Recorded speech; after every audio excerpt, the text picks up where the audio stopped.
The rusted hull of the freight hauler Meridian groaned as it docked at Zarlon Outpost. Captain Gavin Rhodes stepped off the ramp, his boots hitting alien metal with a hollow clang that echoed through the grimy trade hub. The air reeked of ozone and something that smelled like burnt copper. Zarlon wasn't exactly a vacation spot. Think of it as the truck stop of the galaxy where desperate traders, smugglers, and mercenaries rubbed shoulders with species that had too many teeth and not enough patience. Gavin had been here before. He knew the drill: keep your head down, complete your business, get out. But today, the universe had other plans. He was halfway to the cargo manifest office when a young alien blocked his path. The kid couldn't have been more than 20 in human years, with pale lavender skin and eyes that burned with the kind of arrogance only the young and stupid possessed. 3 red scars marked his left temple in what Gavin recognized as Zarlonian nobility marks. Human, the alien spat, his voice carrying that particular blend of contempt and authority that came from being born into power. You walk in the presence of Kessar, heir to the House of Valix. Kneel. Gavin looked around. A dozen aliens had stopped what they were doing to watch. In the background, he caught sight of 2 females, their elegant features marking them as high-born Zarionians. One had silver hair that caught the artificial light like starshine. The other, slightly younger, watched with wide amber eyes that seemed to hold a warning. Kid, Gavin said, keeping his voice level. I'm just here to drop off medical supplies. No need for any drama. Kessar's face flushed a deeper shade of purple. You dare refuse protocol to a prince of Zarlon? Before Gavin could respond, Kessar whistled sharply. The crowd parted as something massive stepped forward. Thorak the Crusher, they called him. 7 feet of blue-skin muscle and rage, with arms like tree trunks and a face that looked like it had been carved from granite by someone having a particularly bad day. Thorak, Kessar commanded, his voice dripping with satisfaction. Educate this human in proper respect. The brute cracked his knuckles.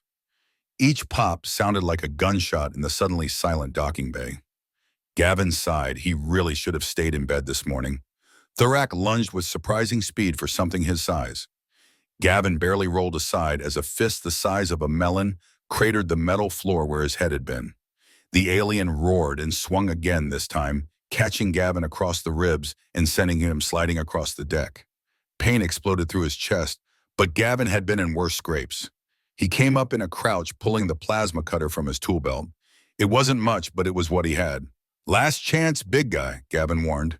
Thorak's answer was another earth-shaking charge. What happened next took maybe 3 seconds, but those 3 seconds changed everything. Gavin sidestepped at the last moment, bringing the plasma cutter up in a perfect arc. The superheated beam sliced through Thorak's torso like a hot knife through butter. The brute's eyes went wide with shock as his upper half separated from his lower half in a spray of blue blood. The massive alien hit the deck in 2 pieces. The silence that followed was deafening. Kessar's face had gone from purple to a sickly green. The watching crowd stood frozen as if they couldn't quite believe what they'd just witnessed. Even the station's automated systems seemed to hold their breath. Then an elderly Zarlonian stepped forward. His robes marked him as a law speaker, one of the few beings in the galaxy whose word carried weight across star systems. By the ancient codes of Zarlon, he announced, his voice echoing through the docking bay, combat victory grants the human rights of claim seeking over the defeated's household. Gavin blinked. Wait, what now? The law speaker's next words hit like a meteor strike. The noble daughters Soraya and Lysira, along with their bound servants, are now wives to the victor by decree of combat law. Gavin looked at the plasma cutter still humming in his hand, then at the 2 beautiful aliens who were now staring at him with expressions he couldn't quite read, then at the growing pool of blue blood spreading across the deck. Well, he muttered, this is new. Hold on just a damn minute, Gavin said, raising his hands like he was trying to stop a runaway train. I'm just a pilot, not some conquering warlord. I deliver cargo, fix broken hyperdrives, and occasionally kill giant aliens in self-defense. I don't collect wives. The law speaker's expression didn't change. Ancient didn't begin to describe this guy. His skin looked like weathered leather, and his eyes held the weight of 1,000 legal precedents. The law is absolute human. Combat victory grants dominion. The code has stood for 3 millennia. Then your code needs an update, Gavin shot back. But as he spoke, something shifted in the crowd. The silver-haired woman, Soria, stepped forward with fluid grace. Her amber eyes met his for just a moment before she dropped to one knee. The younger one, Lysira, followed suit, her movements trembling slightly. Then four more aliens knelt.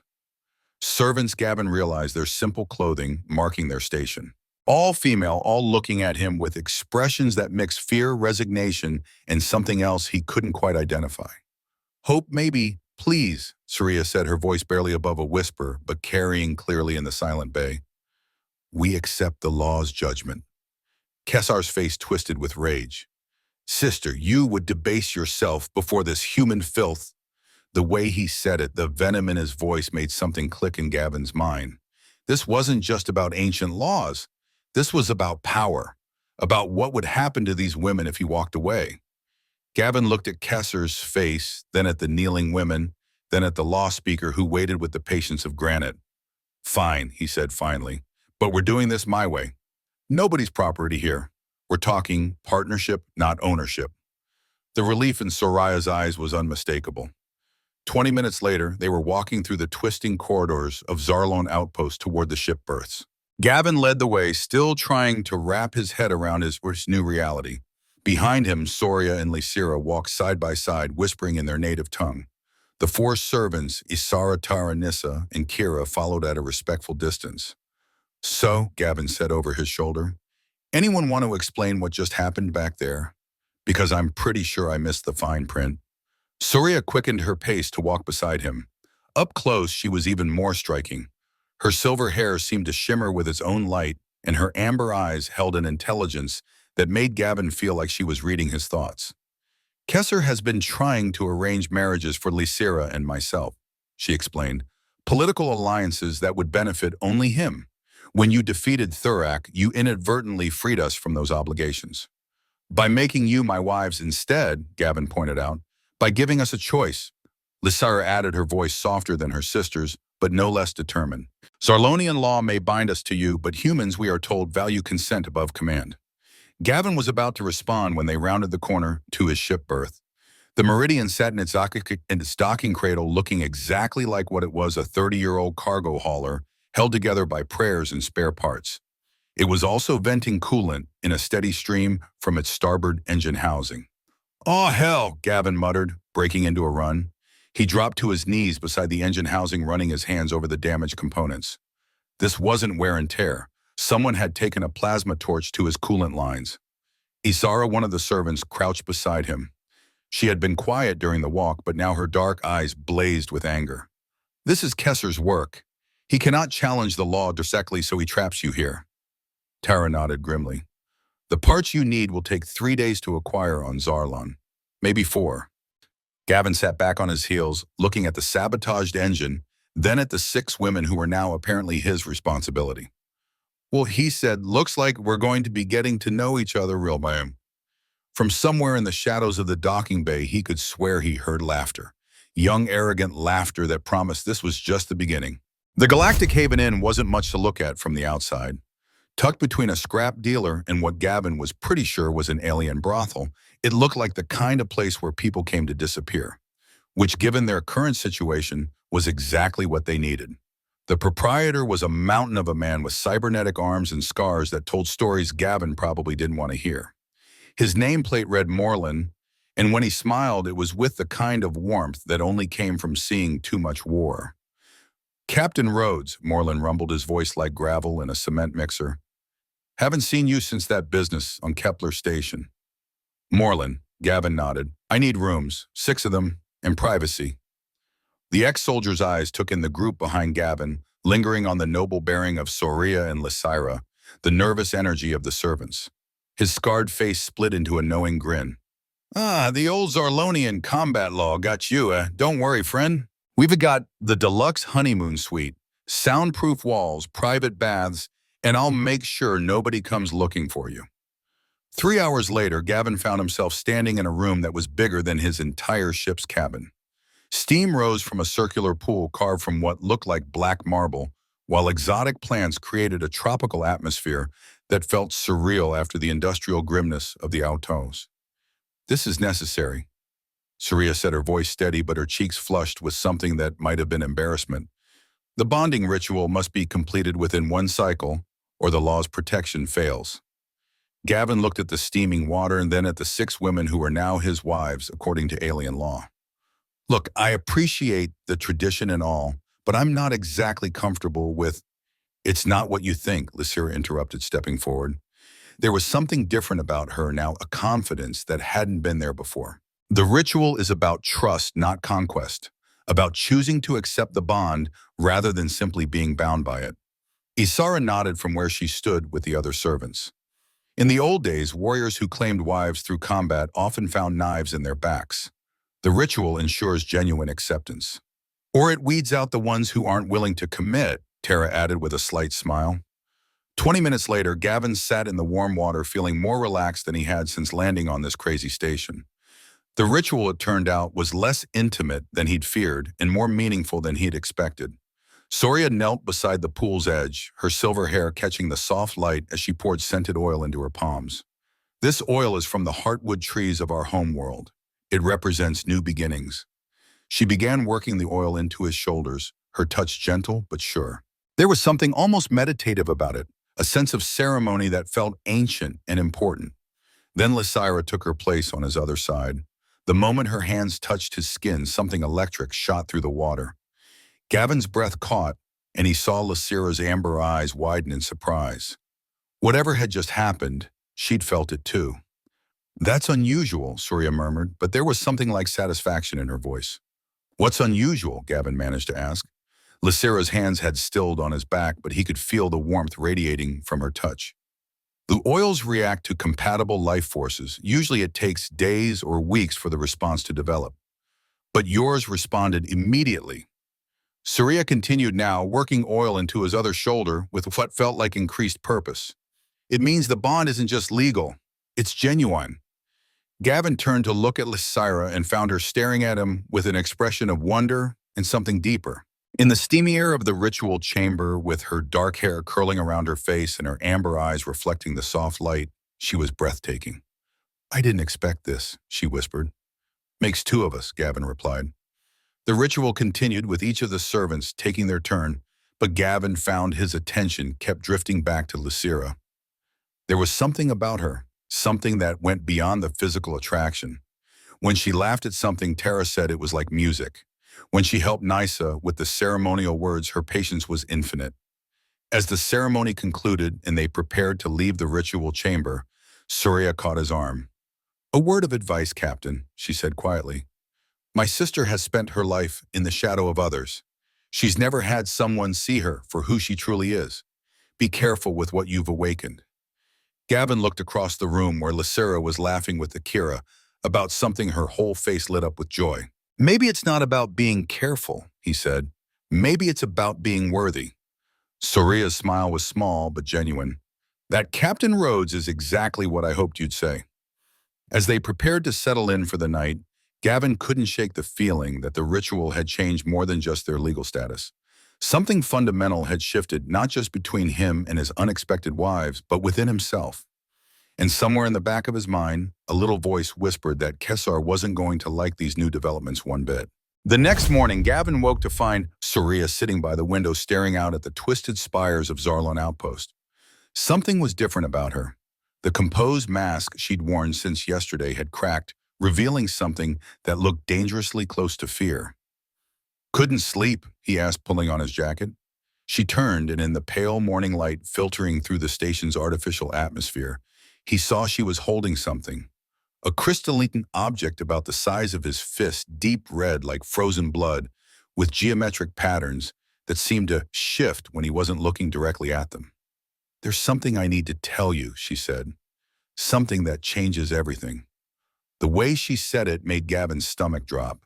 He'd heard that tone before, usually right before someone told him his ship was impounded or his cargo had turned out to be radioactive. This is the Crimson Prism, Surya continued, holding up the crystal. It's been in our family for 20 generations. My father died protecting it. My mother died hiding it. And now Kesser will kill anyone who stands between him and this artifact. Gavin sat down across from her, studying the strange crystal. What makes it so special? It's a genetic key, Lysira said from the doorway where she'd been listening. Her face was pale, but her voice was steady. One of 12 created by the first builders. Legend says that when all 12 are brought together, they unlock something that could reshape the galaxy. Reshape how? Gavin asked, though he was pretty sure he didn't want to know the answer. Soria's grip tightened on the crystal. Power over life itself, the ability to enhance or destroy entire species with a thought. In the wrong hands, it could end civilizations. And Kesser thinks he's the right hands, I'm guessing. Kesser thinks power belongs to those strong enough to take it, Lysira said bitterly. He's been searching for the prism since our father's death. Yesterday's combat law gave him the perfect excuse to claim us in everything we possess. Gavin was about to respond when the crystal in Surya's hands began to glow. It started as a faint pulse like a heartbeat made of light, but as Gavin watched the glow intensified, spreading from the core of the crystal outward until the entire artifact blazed like a captured star. "What the hell?" Gavin breathed. Then the real weirdness started.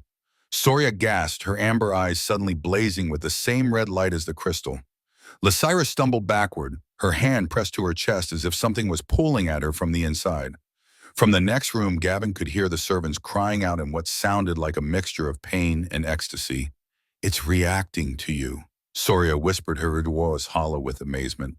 "In 20 generations, the prism has never responded to anyone outside our bloodline."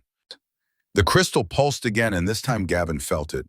A sensation like electricity running through his bones, like every nerve in his body had suddenly woken up. But more than that, he felt connected. To Soria, to Lysira, to the servants in the next room. He could sense their emotions, their thoughts, their very life force. "This is impossible," Lysira breathed, but her eyes were shining with something that looked like hope. "The genetic coding," Soria said, staring at the crystal as understanding dawned on her face. "It's not just Zarlonian, it's reading something in your day, something that resonates with the original programming." "You're saying I'm compatible with ancient alien technology?" Gavin asked. "I'm saying you might be the key we've been looking for," Soria replied. "The one person who can unlock the prism's true potential without being consumed by it." The crystal pulsed once more, and suddenly Gavin could see it. Not just with his eyes, but with some deeper sense he hadn't known he possessed. The geometric patterns weren't random. They were a map, a guide, a set of instructions written in the fundamental language of life itself, and he could read it. "We have to leave," he said suddenly, the knowledge hitting him like a physical blow. "Now, today.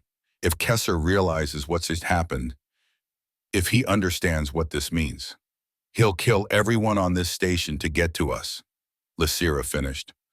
Soria carefully wrapped the crystal in a length of silver cloth, but even through the fabric, Gavin could feel its presence like a warm weight against his consciousness. "There's more," she said quietly. "The servants, Lysira, and I were all connected to the prism through bloodline markers. Now that it's bonded with you, we're connected to you as well. We can sense your emotions, your intentions, your physical state. And you can sense ours," Lysira added, her cheeks flushed. "The ritual last night, the feelings you experienced, they weren't just attraction. They were the beginning of a neural link that's been dormant for centuries." Gavin looked from one sister to the other, then at the cloth-wrapped crystal that seemed to pulse in harmony with his heartbeat. "So let me get this straight," he said. "I'm now psychically bonded to 6 alien women. I'm carrying around a weapon of mass destruction disguised as a family heirloom, and the local prince wants to kill me for both." "That's the situation, yes," Soria confirmed. Gavin stood up, he ran a hand through his hair, and looked out the window at the sprawling chaos of Zarlon Outpost. "Well," he said finally, "at least it's not boring." From somewhere in the distance, the sound of marching boots echoed through the station's corridors. A lot of marching boots. Soraya and Lysira exchanged a look that needed no words. "He knows," Lysira whispered. The hunt had begun. While Soria coordinated with Morlin about escape routes, Gavin found himself alone with Lysira on the inn's observation deck. The artificial stars of Zarlon's night cycle cast strange shadows across her face as she stared out at the endless expanse of space visible through the station's massive viewports. "Regrets?" she asked without turning around. "About what?" "About being bound to us. about having your simple life as a cargo pilot turned upside down by ancient laws and mystical crystals. Gavin moved to stand beside her close enough that he could smell the subtle floral scent that seemed to follow her everywhere. Through the neural link, he could feel her emotions, a complex mixture of hope and fear that made his chest tight. "I've been thinking about that," he said. "And honestly, the thing that bothers me most isn't the danger or the responsibility. It's the assumption." She turned to face him, her amber eyes reflecting the starlight. "What assumption? That I'm supposed to be some kind of patriarch collecting wives like trophies? That's not who I am, Lysira. I don't want to own anyone. I want partners, equals people who choose to be with me because they want to be, not because some ancient law says they have to be." Something shifted in her expression, a vulnerability that hadn't been there before. "And if we choose to want to be," the question hung in the air between them like a challenge and a confession wrapped into one. Through the mall, Gavin could feel the depth of her feelings, the way her heart raced when he looked at her, the way she'd been fighting her growing attraction because she was afraid it wasn't real. "Lysira," he said gently, "what we're feeling, this connection, how much of it is us and how much of it is the crystal?" She was quiet for a long moment, her fingers tracing patterns on the viewport surface. "I've been wondering the same thing. But then I remember yesterday before the ritual, before the prism revealed itself. The way you looked at me when I was afraid. The way you stood up to Kesser not for glory, but to protect us. The way you made me feel seen for the first time in my life." "Lysira, I'm falling in love with you," she said, the words tumbling out in a rush. "I know it's complicated. I know you're bound to my sister and the others. I know this whole situation is insane, but I can't pretend the feelings aren't real." Before Gavin could respond, the crystal's pulse strengthened, and suddenly he was experiencing her emotions as if they were his own. The loneliness of growing up in Soria's shadow, the fear of never being chosen for herself, the wonder of finding someone who saw her not as a political pawn or a burden, but as a person worth knowing. And beneath it all, a love so pure and fierce, it took his breath away. The bond isn't creating these feelings, he realized aloud. It's just letting us experience them honestly without the barriers we usually put up. Which means I'm falling for you too, he admitted. And I'm scared as hell about what that means for all of us, Ponte. Through the walls of the inn, they could hear Soria's voice calm and authoritative as she discussed contingency plans with the servants. The sound reminded them both that they weren't alone in this impossible situation. "She knows," Lysira said quietly. "Soria, she can feel it through the bond." "How does she feel about it?" "Relieved, I think. She's always worried about my happiness more than her own. If the bond brought you and me together, she sees it as a gift, not a complication." A soft knock at the door interrupted them. Tara peered around the edge, her expression urgent. "Captain, we have a problem." Isara spotted 3 of Kessar's personal guards in the cantina downstairs. They're asking questions about humans traveling with Zarlonian nobles. Well, Gavin's blood went cold. "How long do we have?" "Minutes, maybe. Moreland's trying to throw them off the scent, but they're not stupid. They'll figure out we're here soon enough." Through the pond, Gavin felt a spike of fear from all 6 women. But underneath the fear was something else, determination, trust, and a fierce loyalty that humbled him. "The ship," he said. "Are the repairs finished?" "Kira's been working on it all," Tara replied. "She says another few hours and we'll have minimal flight capability." "We don't have a few hours." Lysira placed her hand on his arm, and through the touch, he felt her steady courage. "We'll make it work, whatever it takes." From somewhere below, they heard the sound of raised voices. Moreland's deep bass rising in what sounded like an argument, then the unmistakable whine of energy weapons powering up.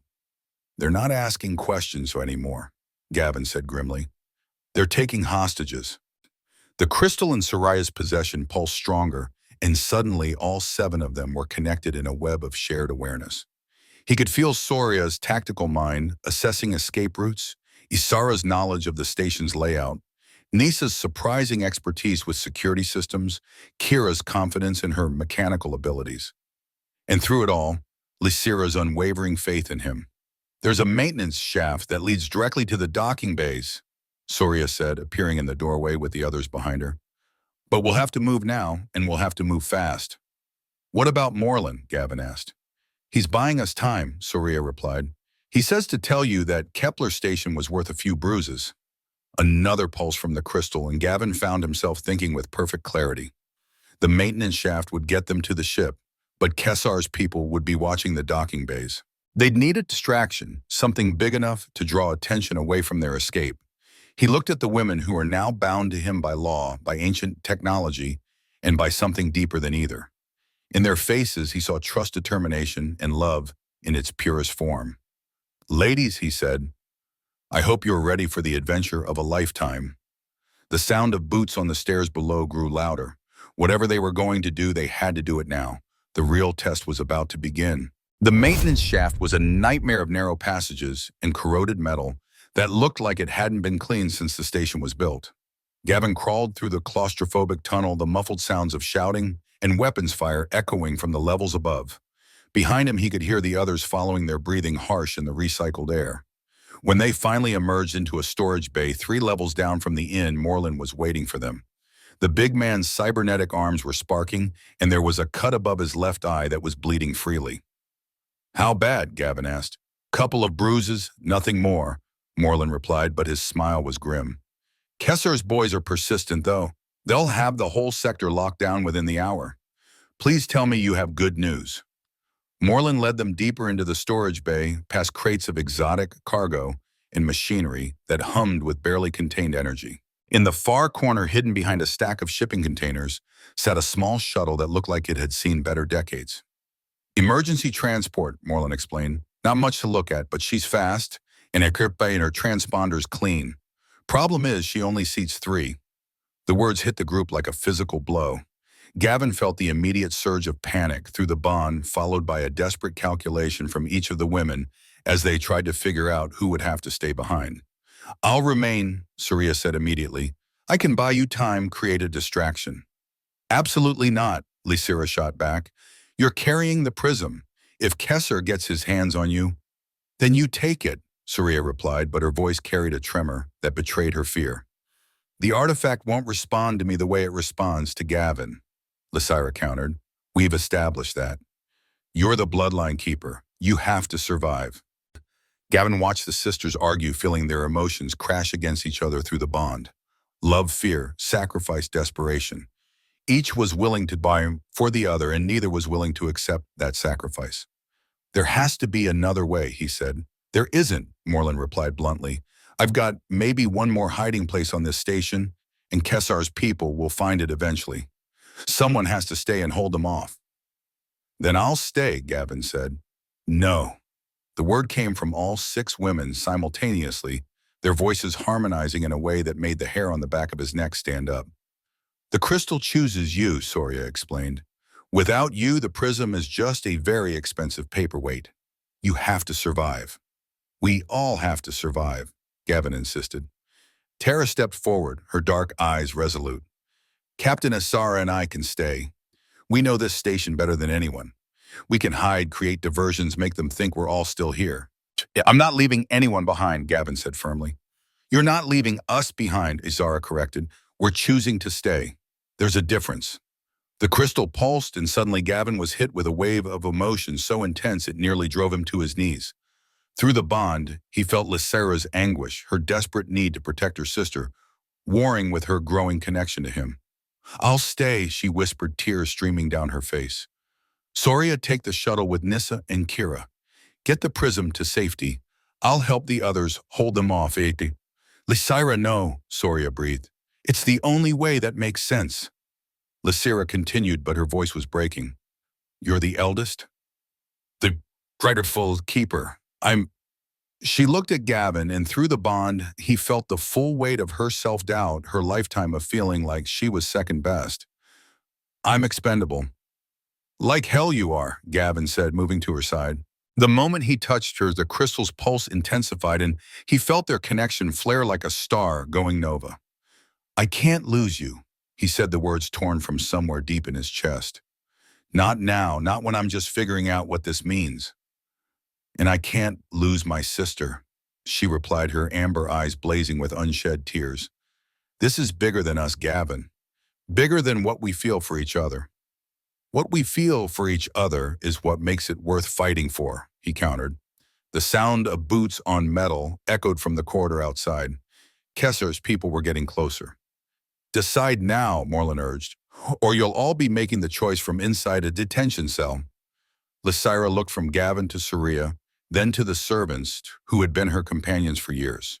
Through the palm, Gavin felt her come to a decision, felt the moment when her fear transformed into something harder and more determined. I love you, she said to Gavin, her voice steady now despite the tears. I love you more than I thought possible. But I love my family too, and I won't let them die because I was too selfish to make the hard choice.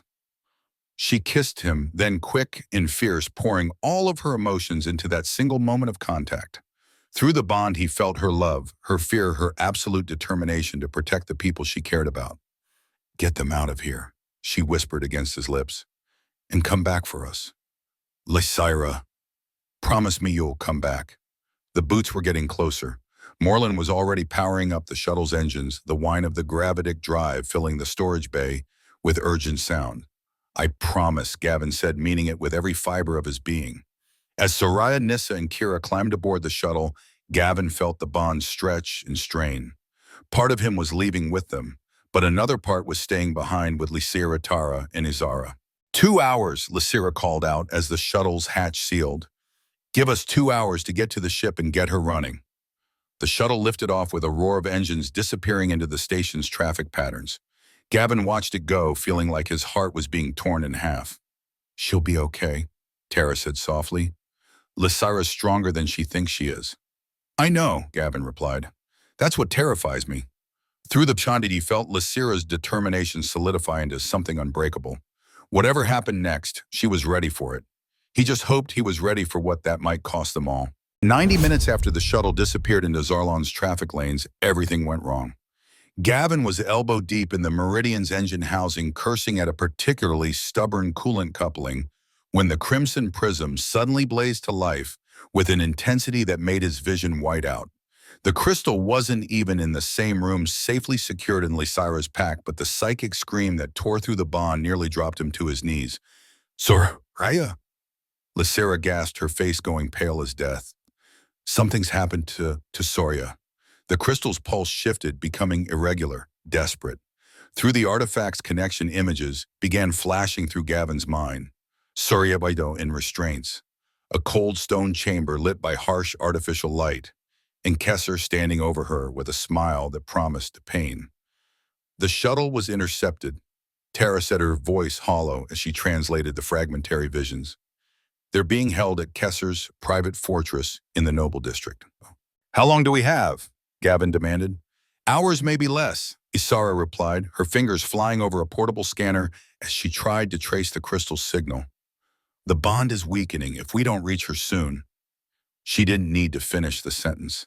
They all felt it through the connection, the way Soraya's life force was dimming like a candle in the wind. The ship's not ready, Lysira said, looking at the partially repaired engine. We need at least another hour to get her flight-worthy. Then we don't use the ship, Gavin said, standing up and wiping his hands on a rag. We go in on foot.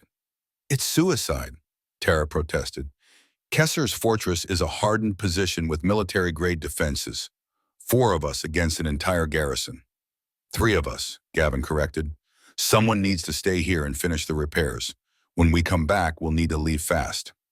I'll stay, Isara volunteered. I know the ship's systems better than anyone except Kira. No, Lysira said firmly. You're coming with us. Your knowledge of Zorlonian's security systems is the only thing that gives us a chance. The argument might have continued, but the crystal pulsed again, and this time the vision was crystal clear. Soria strapped to some kind of medical table, while Kesser held a device that looked disturbingly like the tools Gavin had seen interrogators use on the Outer Rim worlds. Decision made, Gavin said. Tara, you're our exit strategy. Keep the ship ready. Lysira, Isara, you're with me. 20 minutes later, they were moving through the service tunnels that honeycombed Zarlon outposts like arteries in a body. Lysira led the way, moving with a grace that would have impressed a professional thief. Behind her, Isara carried a bag of electronic tools that could crack any lock made by Zorlonian technology. And Gavin brought up the rear, carrying enough firepower to level a small building. There, Lysira whispered, pointing to a ventilation grate that offered a view into Kesar's fortress. Main courtyard. 2 guards at the entrance, maybe a dozen more inside.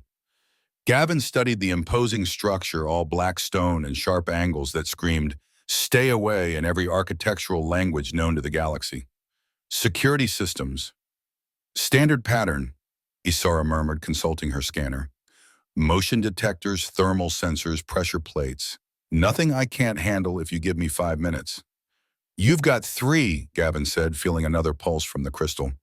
Soria's pain was bleeding through the bond, now making his jaw clench with sympathetic agony.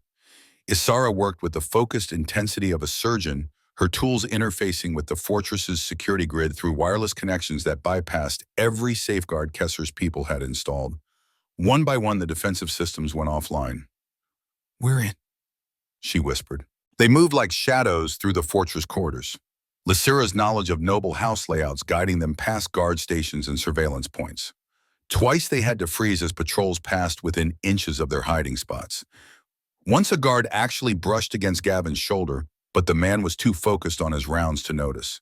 The crystal's pulse grew stronger as they descended into the fortress's lower levels. Down here, the architecture was older, more primitive. Stone blocks that predated Zarlonian outposts by centuries carved with symbols that hurt to look at directly. Interrogation chambers. Lysira breathed, her face pale with memory. "Father brought us here once to see what happened to those who opposed our house." They found Soraya in the deepest chamber, and the sight made Gavin's blood boil. She was conscious, but barely, her silver hair matted with sweat and worse things. Kesar stood over her, holding a neural probe that sparked with malevolent energy. "Where is the human?" he was demanding. "Where is my crystal? Go to hell!" Soria managed, her voice hoarse but defiant. Kesser raised the probe, and Gavin decided he'd seen enough. The chamber door exploded inward as Gavin's plasma cutter tore through the locking mechanism. He rolled through the opening, coming up with his rifle raised, while Lysira and Isara flanked him from either side. "Let her go, Kesar," Gavin said, his voice deadly calm. The young prince turned, his face lighting up with cruel satisfaction. "The human comes to me. How convenient." "Last warning," Gavin said. "Step away from her. Or what, you'll kill me as you killed Thurak." Kesar laughed, but there was an edge of hysteria to it. "I think not. You see, I've learned something about humans since yesterday. You're weak, sentimental. You won't risk harming an innocent to achieve your goals." As if to prove his point, Kesar grabbed a lever that swung Soria's restraint table into the path of any weapon fired from the doorway. "Clever," Gavin admitted, "but you're making one critical mistake." "And what is that?" Gavin smiled, and it was not a nice expression. "You assume I'm the only one in this room who can kill you." Kesar spun around just in time to see Lysira rise from behind a piece of medical equipment, a stolen guard's sidearm in her hands. Her amber eyes blazed with fury that made her look like an avenging angel. "Hello, brother," she said sweetly. "Miss me?" The next few seconds were a blur of violence. Kesser lunged for a weapon while simultaneously trying to use Soria as a human shield. Lysira fired her shot, taking him in the shoulder and spinning him away from her sister. Gavin vaulted over a table, tackling the prince before he could recover. They hit the floor hard, rolling across ancient stone while trying to kill each other with their bare hands. Kesser was younger, but Gavin had experience that came from years of fighting in places where the law was whatever you could enforce. The fight ended when Gavin got his hands around Kesser's throat. "You know what the real difference is between humans and Zarionians?" Gavin asked, his voice barely above a whisper. "When you threaten our family, we don't get diplomatic. We get creative." Kesser's eyes went wide with terror as he felt the strength in Gavin's grip, the absolute conviction that this human would kill him without a second thought. "Please," he gasped. "I yield. By the law of combat, I yield." Gavin looked into the face of the alien who had tortured the woman he was coming to love, who had threatened the people under his protection, who had turned a simple cargo run into a nightmare. Then he looked at Soraya, freed from her restraints and supported by Lysira, both sisters watching him with expressions that held no judgment, only trust. "You yield," Gavin said, finally loosening his grip just enough to let Kesser breathe. "And you're going to help us get off the station. Because if anything happens to any of my people, if I even think you're plotting revenge, I will come back here and finish what we started." Kessler nodded frantically, his arrogance finally broken by the reality of facing someone who would kill for the people he loved. "Good," Gavin said, standing up and offering Soria his arm. "Now let's go home."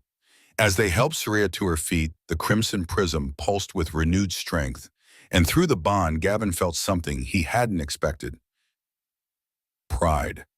Not just from the women, but from the crystal itself, as if the ancient artifact approved of the choice he'd made. Maybe mercy was its own kind of strength after all. But Kessler wasn't finished. As Gavin helped Soraya to her feet, the prince rolled away and slammed his fist against a wall panel. Alarms began shrieking throughout the fortress, and the distinctive whine of military-grade energy shields powering up filled the air. "You think I would let you leave?" Kessler snarled, blood running from his wounded shoulder. "This fortress is now sealed. No one enters, no one leaves. We will settle this properly, human to Zarlonian, as our ancestors intended." The chamber's walls glowed with energy barriers, trapping them in the ancient stone room. Through the neural bond, Gavin felt Lysira's spike of fear and Soraya's grim determination. Single combat. Kessler continued, pulling himself upright despite his injury. "Winner takes all. The crystal, the women, everything." "Gavin, no," Soria whispered. "He's trying to manipulate you. The law doesn't require—" "Actually, it does," Kessler interrupted with a savage smile. "Ancient protocols older than the combat marriage laws. When the fortress seals are activated, any dispute must be resolved through trial by combat. No exceptions." Gavin looked at the energy barriers, then at the weapons rack mounted on the far wall. Traditional Zarlonian dueling blades, their edges shimmering with force fields that could cut through starship armor. "What happens if I refuse? The seals remain active until one of us dies," Kessler replied. "Your friends above will eventually run out of air. The choice is yours, human." Through the bond, Gavin felt the women's emotions crashing over him like a tide. Fear, love, desperation, and underneath it all, absolute faith in his ability to protect them. The crimson prism pulsed, and suddenly he understood something fundamental about the artifact. It wasn't just a genetic key or a weapon. It was a test, a way of determining who was worthy to wield the power of the first builders. And right now it was judging him. "Fine," Gavin said, walking into the weapons rack. "But we do this by human rules. Winner decides the loser's fate." "Agreed," Kessler said eagerly, selecting his own blade. The duel began as the moment both men had weapons in their hands. Kessler attacked with the fury of wounded pride, his blade whistling through the air in patterns that spoke of years of formal training. He was good, Gavin had to admit. The prince had the reflexes of youth and the technique of a master. But Gavin had something else. He had something worth fighting for. The first exchange sent sparks flying as their force-edged blades met in a shower of energy. Kessler's superior technique showed immediately, his attacks flowing from one form to another with practiced ease. But as the fight continued, something began to change. The crimson prism's pulse grew stronger, and through the bond, Gavin felt the life force of his wives flowing into him. Not their strength exactly, but their will. Their determination, their absolute refusal to let him fail. Lysira's grace guided his movements. Soraya's tactical mind anticipated Kessler's attacks. Isara's technical knowledge showed him the weak points in his opponent's defense. And from somewhere far above, he felt the presence of Tara Nissa and Kira, their consciousness adding to the growing symphony of support that surrounded him like armor. Kessler's eyes widened as he realized what was happening. Impossible. The crystal chooses only one bearer. "You're right," Gavin said, pressing his attack. "It chooses the one who understands that strength isn't about standing alone. It's about standing together." Their blades locked at the hilts, both men straining against each other with everything they had. But where Kessler fought with ego and desperation, Gavin fought with love. And love, as it turned out, was stronger. The prince's blade flew from his hand, clattering across the stone floor. Gavin's weapon came to rest at Kessler's throat, the force edge humming with barely contained energy. For a moment, the only sound in the chamber was their harsh breathing. "Yield," Gavin said quietly. "Never," Kessler spat. "Kill me, or I will hunt you across the galaxy." "No," Gavin replied. "You won't." He reached down and helped the defeated prince to his feet, then walked over to where Soraya waited. The moment his hand touched hers, the crimson prism exploded with light. The energy that erupted from the crystal was unlike anything any of them had ever experienced. It washed over the chamber like a wave of pure life force, healing Soraya's injuries, mending Gavin's cuts, and doing something far more profound to Kaysar. The prince's eyes went wide as the crystal's power touched his mind, showing him visions of what his actions had cost, what his selfishness had destroyed. For the first time in his life, he truly saw the consequences of his choices. I, he began, then stopped, his face crumpling with an emotion that might have been remorse. The energy barriers flickered and died as the fortress systems recognized the duel's resolution. Above them, Gavin could hear the sound of running feet as guards responded to the alarms. "There's a way out," Surya said, pointing to a section of wall that had been hidden behind the energy barriers. "Emergency passage. It leads to the old maintenance tunnels." As they prepared to leave, Kessler called out from where he knelt on the ancient stone. "The crystal," he said, his voice hollow. "I understand now. I was never worthy of it." "No," Gavin replied, "but that doesn't mean you can't become worthy. The question is, what are you going to do with the rest of your life?" They left him there kneeling in the chamber, where his ambitions had died, while alarms continued to wail throughout the fortress.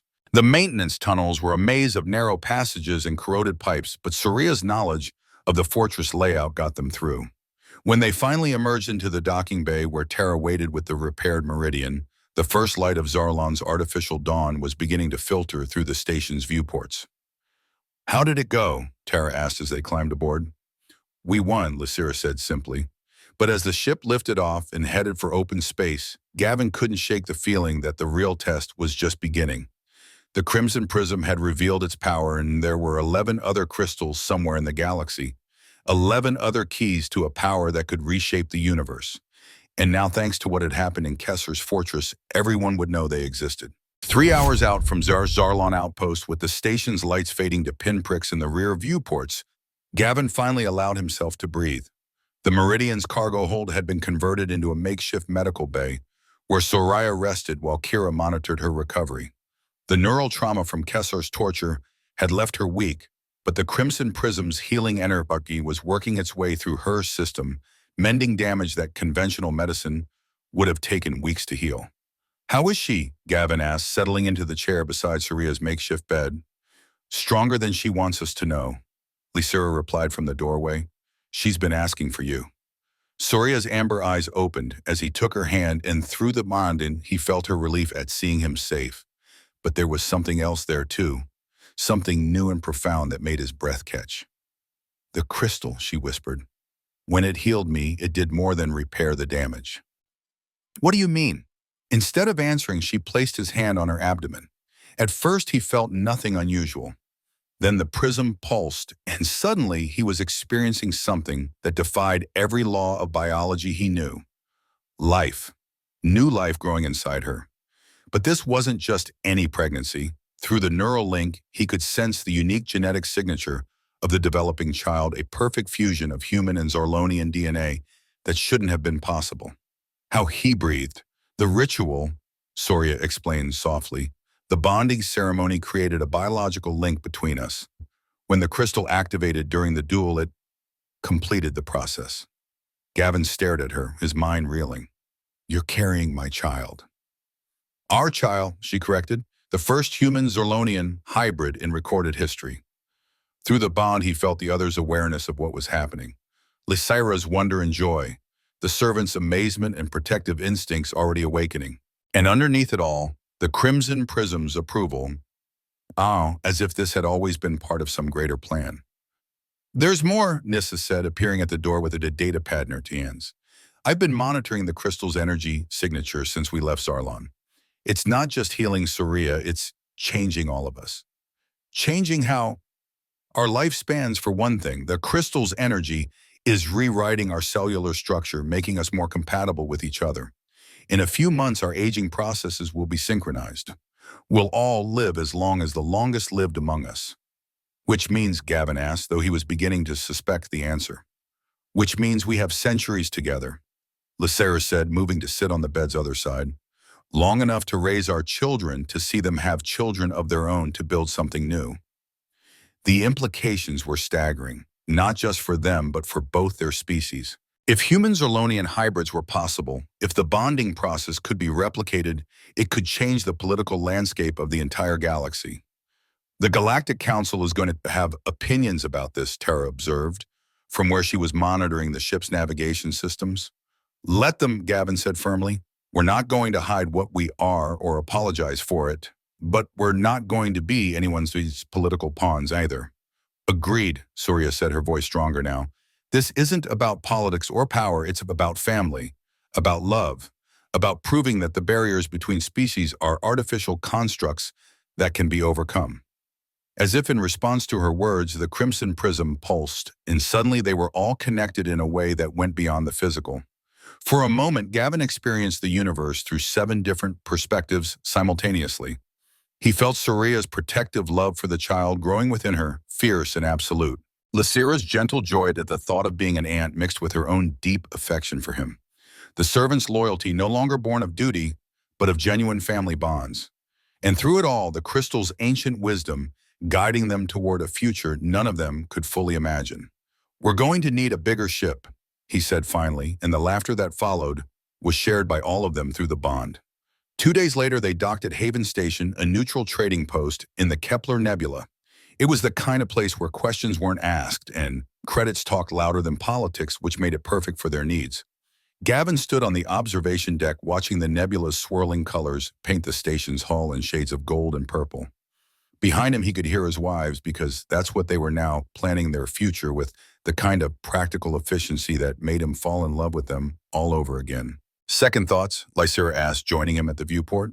About which part, the arranged marriage to 6 alien women, the mystical crystal that's rewriting our DNA, or the fact that I'm going to be a father to the first hybrid child in galactic history?